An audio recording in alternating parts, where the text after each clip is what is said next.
Hi, I'm Aiden Tanner, and I wanted to make a video about bipolar disorder, or manic depressive episodes. So I was diagnosed with bipolar disorder back when I think I was 18, and I'd been really depressed since I was about 15, and I just thought that was normal. I just thought that was just how a teenager was supposed to feel, just down the dumps. I had girlfriends that did dump me, and I just thought, oh, this is just life. And eventually, I started taking antidepressants when I was 18, and that's when all of a sudden my moods shifted and they started to rise, and I started to experience these epic mood swings and a lot of energy, delusions. And they weren't really delusions, it was just me tapping into a much higher energy. You know, when you're depressed, you just kind of feel, you just don't feel like you feel stuck, you don't feel like you can move, you feel catatonic. And when I felt invincible, I felt like I was untouchable in a lot of those manic episodes. They were really brought on by the medication and also by how I was reacting and how I was acting. I was driving erratically. I felt empowered for once in my life, and so I was able to yell at my parents and act in certain ways that just were against the norm or very radical. And neither was healthy.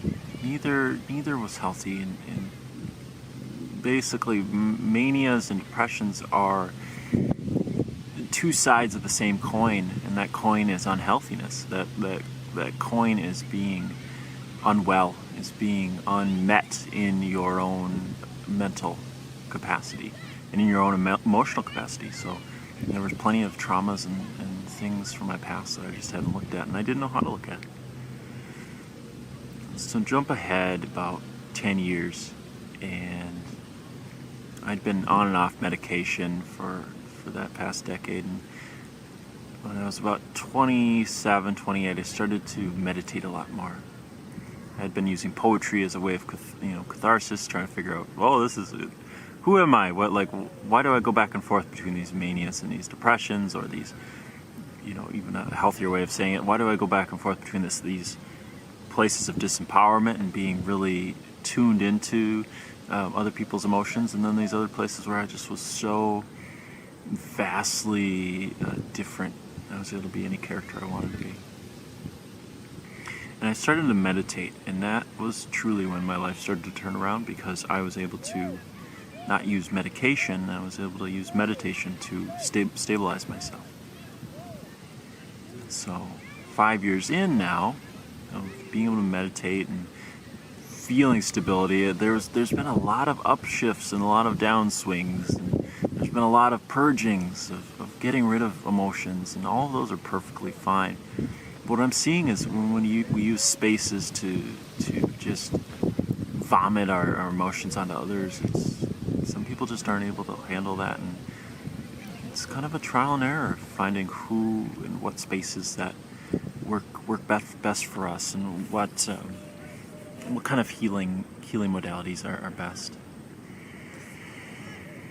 Getting back in touch with our bodies, and that's why I love empowerment and embodiment so much. It's all about breathing deep and getting back into our bones, into our skin, into our viscera, into our muscles, and letting those emotions out of our cells. They're locked in our cells.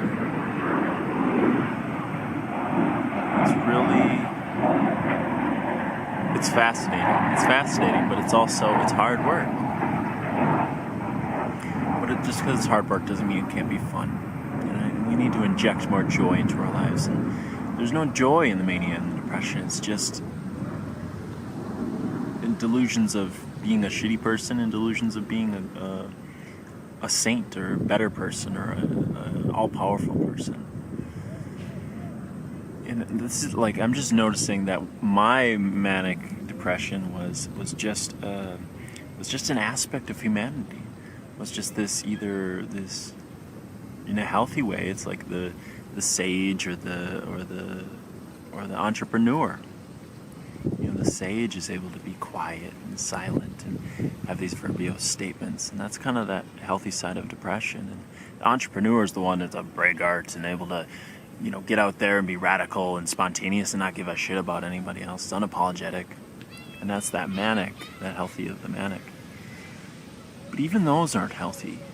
Just doing one or the other, you need to balance them, and that's why so many CEOs now are doing meditation, and so many CEOs are into mindfulness. It's just because they're able to balance that wonderful mix of being embodied and being self-realized, self-potentiated, self-activated, knowing you have the power to other people's needs.